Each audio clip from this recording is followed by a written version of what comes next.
ఆంధ్రప్రదేశ్ రాష్ట్ర ప్రభుత్వం ఆ యొక్క ఏదైతే ఆ ట్రిబ్యునల్ ముందు వాదనలు వినిపించడంలో విఫలమైందని ఏదైతే జగన్మోహన్ రెడ్డి నిన్న ముఖ్యమంత్రి గారికి ఏదైతే లేఖ రాశారో, దెయ్యాలు వేదాలు వల్లించినట్లుగా దొంగే దొంగ దొంగ అని అరిచినట్లుగా జగన్మోహన్ రెడ్డి వైఖరి ఉన్నటువంటి పరిస్థితి. మేము అడుగుతూ ఉన్నాం, 5 ఏళ్లు అధికారం ఇస్తే ఎక్కడ నిద్రపోయావు జగన్మోహన్ రెడ్డి అని.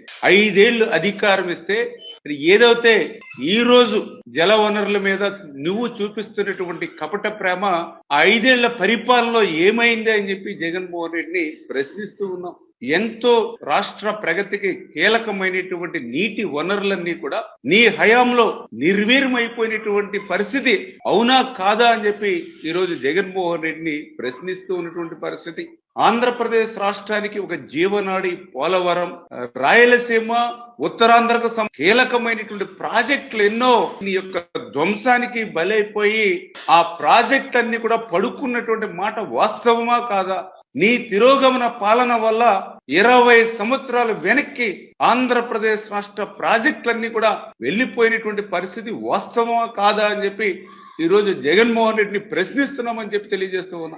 ఏదైతే KWT2 ఏదైతే ఉందో, అంటే ఈ కృష్ణా నది జల వివాదాల ట్రిబ్యునల్ ఏదైతే ఉందో దాని మీద ఈ యొక్క ప్రభుత్వ వాదనలు విఫలమని ఏదైతే జగన్మోహన్ రెడ్డి చెప్తూ ఉన్నాడో, ఈ రోజు జగన్మోహన్ రెడ్డి సమాధానం చెప్పాలి ఆంధ్రప్రదేశ్ రాష్ట్ర ప్రజలకి.